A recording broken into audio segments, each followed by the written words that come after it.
Oke, bismillahirrahmanirrahim. Assalamualaikum warahmatullahi wabarakatuh. Selamat pagi, selamat siang, selamat sore, dan selamat malam seluruh rekan-rekan mahasiswa yang mengambil mata kuliah kecerdasan buatan. Kali ini kita akan coba membahas slide ke-5 mata kuliah kecerdasan buatan, yaitu representasi pengetahuan. Di web kemarin saya upload 2 representasi pengetahuan part 1 dan part 2. Nah, ini untuk mempersingkat video saya gabung aja, saya ambil yang pertemuan 5 aja. Di sini sudah mewakili ya. Basis pengetahuan adalah langkah pertama dalam membuat sistem kecerdasan buatan, yaitu membangun basis pengetahuan. Digunakan oleh motor inferensi atau inference system dalam menalar dan mengambil keputusan.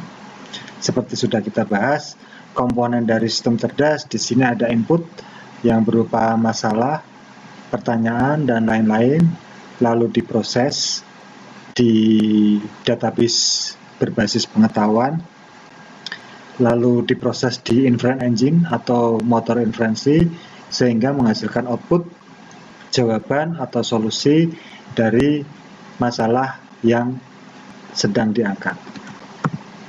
Next, knowledge engineering, yaitu proses mengumpulkan dan mengorganisasi pengetahuan. Knowledge representation, yaitu proses bagaimana pengetahuan direpresentasikan untuk membentuk basis pengetahuan. Karakteristik representasi pengetahuan dapat diprogram dengan bahasa komputer dan disimpan di dalam memori. Fakta dan pengetahuan lain yang terkandung di dalamnya dapat digunakan untuk melakukan penalaran. Jadi, database pengetahuan ini tetap aja kita belajar menggunakan bahasa pemrograman atau coding. Jadi ketika kita menyusun sistem cerdas, itu rekan-rekan mahasiswa kita ajak untuk menyusun suatu sistem menggunakan bahasa pemrograman, entah itu terserah nanti menggunakan bahasa pemrograman apa, dan disimpan di dalam database. Next, representasi pengetahuan terdiri dari struktur data dan prosedur untuk penafsiran. Hal yang berhubungan dengan representasi pengetahuan yaitu objek pengetahuan itu sendiri, event, kejadian-kejadian dalam dunia nyata dan hubungannya, performance atau performa, bagaimana melakukan suatu tugas tertentu, meta knowledge, pengetahuan tentang pengetahuan yang direpresentasikan. Klasifikasi representasi pengetahuan. Yang pertama, representasi logika menggunakan logika formal. Yang kedua, representasi prosedural menggambarkan prosedur sebagai kumpulan instruksi untuk memecahkan masalah. Dalam hal ini menggunakan logika if then, jika maka. Representasi network menggambarkan pengetahuan sebagai graph dan tree, seperti yang sudah kita bahas di slide ketiga. Kita membahas mengenai graph dan tree. Representasi terstruktur memperluas konsep representasi network dengan membuat node-node menjadi suatu data yang kompleks. Contoh, script, frame, dan objek. Logika, nah ini sebenarnya sudah pernah kita bahas di mata kuliah algoritma. Bentuk representasi pengetahuan yang paling tua, proses menarik kesimpulan atau inferensi berdasarkan fakta yang telah ada. Logika terdiri dari 2, logika proposisi dan logika predikat. Yang pertama, logika proposisi. Proposisi adalah suatu pernyataan yang dapat bernilai benar atau salah, atau di sini kalau di dalam bahasa pemrograman true atau false. Ditunjukkan dengan simbol-simbol misalnya P dan Q. Penggunaan simbol-simbol logika. Penggabungan proposisi memakai operator logika. Mungkin kita remind lagi, fungsi N atau konjungsi disimbolkan dengan ini, fungsi OR atau disjungsi disimbolkan dengan ini, fungsi NOT atau negasi disimbolkan dengan ini. Fungsi if then atau implikasi disimbolkan dengan ini. Fungsi if and only if atau ekuivalensi disimbolkan dengan ini. Next. Contoh logika proposisi. Nah, ini ada contoh. Jika hujan turun sekarang, maka saya tidak pergi ke pasar. Kalimat tersebut dapat ditulis P implikasi Q. Ini simbol apa ini? Kita cek lagi, simbol implikasi. Ya. Jadi ini dibaca P implikasi Q, di mana P itu hujan turun, Q saya tidak pergi ke pasar, Jika P maka Q. Tabel kebenaran untuk hubungan logika kita remind lagi. Di sini ada P dan Q. Ini fungsi N, ini fungsi OR, ini implikasi, ini ekuivalensi. P, Q. P true, Q true. P and Q true. Yang lain false.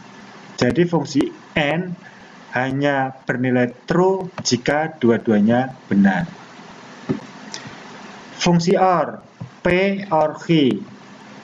Di sini hanya satu yang bernilai false jika P false, Q false. Yang lain bernilai true.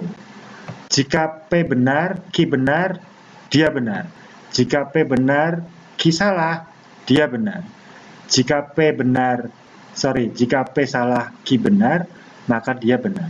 Jika P salah, Q salah, maka dia salah.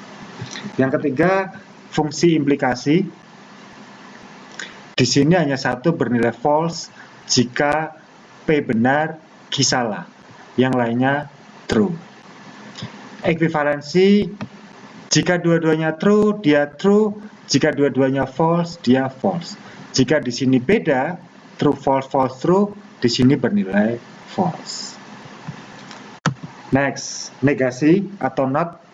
Ini sederhana aja, P not P. Jika P true, maka di not jadi false. Jika P false, di not jadi true. Contoh, P. Bumi adalah satu-satunya planet di jagat raya yang mempunyai kehidupan. Dia bernilai benar. Q. 1 dekade sama dengan 10 tahun. Dia bernilai benar. R. 1 ditambah 1 sama dengan 3. Dia bernilai salah. Not P. Jika P di sini bumi adalah satu-satunya planet di jagat raya yang mempunyai kehidupan, maka ketika di not, bumi bukan satu-satunya planet di jagat raya yang mempunyai kehidupan. Di sini bernilai benar, di sini bernilai salah.